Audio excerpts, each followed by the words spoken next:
こんにちは。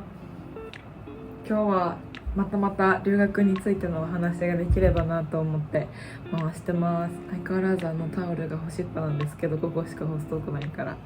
見ないでください。はい、今日は留学するメリットと留学する時期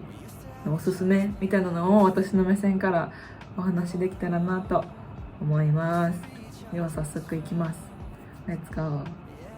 はい、まず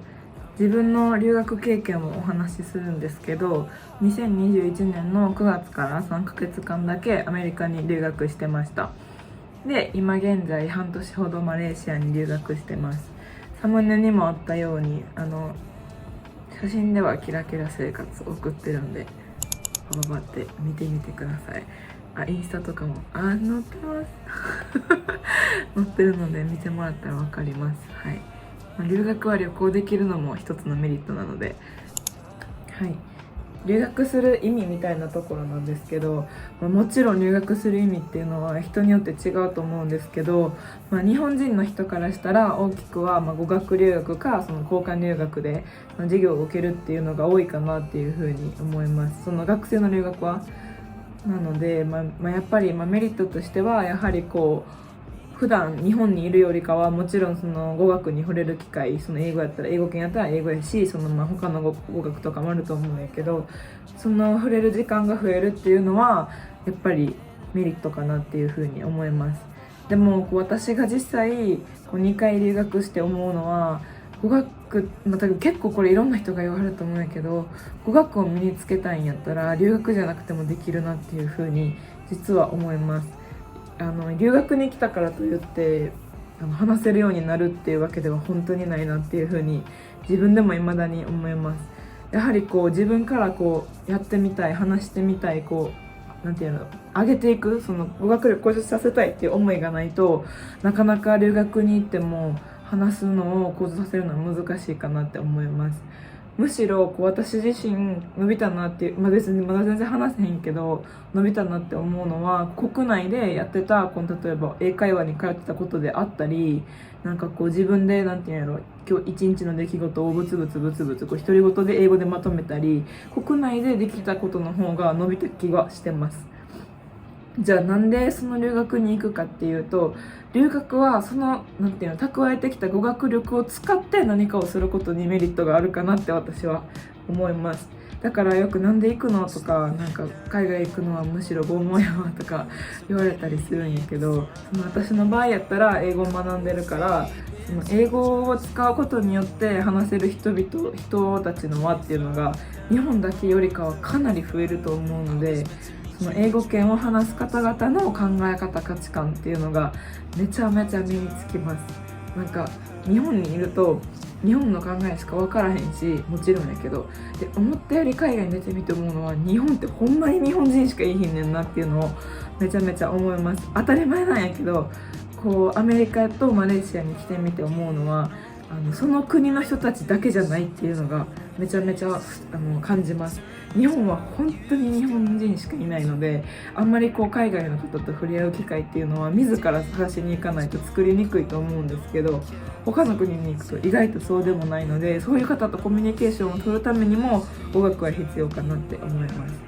でその語学を使ってコミュニケーションを取ることでいろんなことが分かったりすると思うんですよね。国とか違う人やからこそ、その国の個性を持った人の考え方であったり、そういうのを知るのが私はめっちゃ好きなので、今も来てよかったなって思うし、これからもいろんな人の考え知ってみたいなっていうふうにはめちゃめちゃ思ってます。であとはもう一つ留学行くメリットがあるなっていうふうに思うのは、日本の良し悪しが分かるっていうところかなって思ってます。日本にいたこと、日本から出たことなかった時は結構日本に対して私は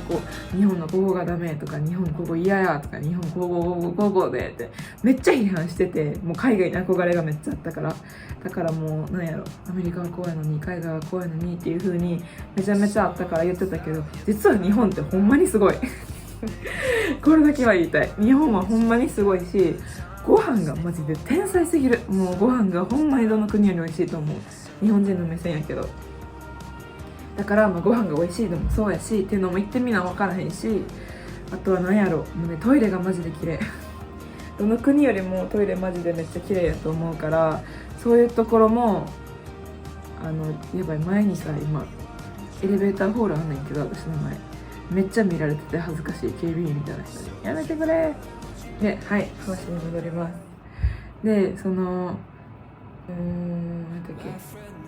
け、トイレがマジでめっちゃ綺麗やねん。なんていうの、インフラがちゃんと整ってる感じする。公衆衛生めっちゃ綺麗。なんか普通にさスーパーとかモールとかでもどこでも基本的に綺麗っていうのがすごいなっていう風に私は思いました。これは当たり前じゃないですって思いました。日本のもちろんそのトイレ綺麗ご飯美味しいだけじゃないんやけど、そういうなんか気づかれへんかったことをたくさん気づいていって、日本ってすごいんやって思うようになりました。でももちろん海外に行ったからこそ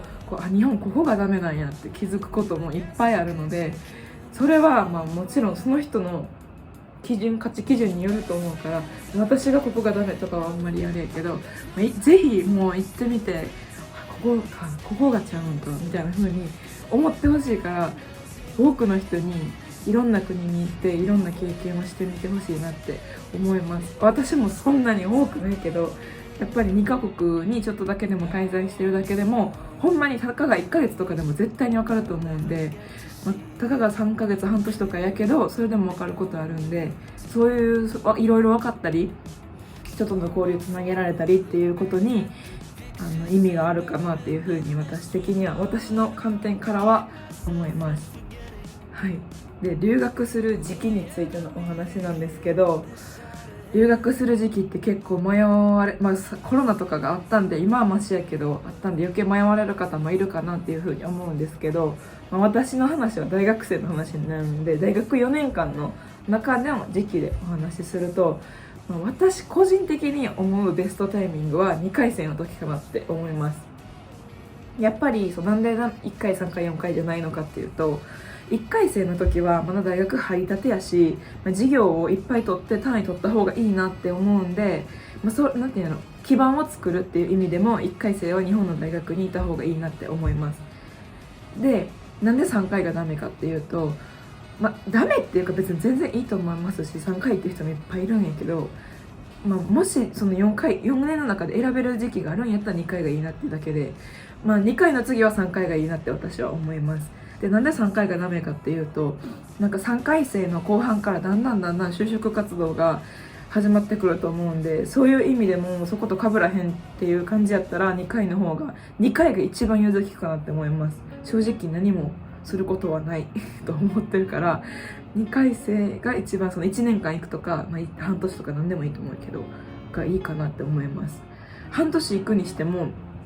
3回生の前期とかやったら全然いけるんじゃないかなっていうふうに思います。はい。前期から始める人、就職活動始める人もいると思うけど、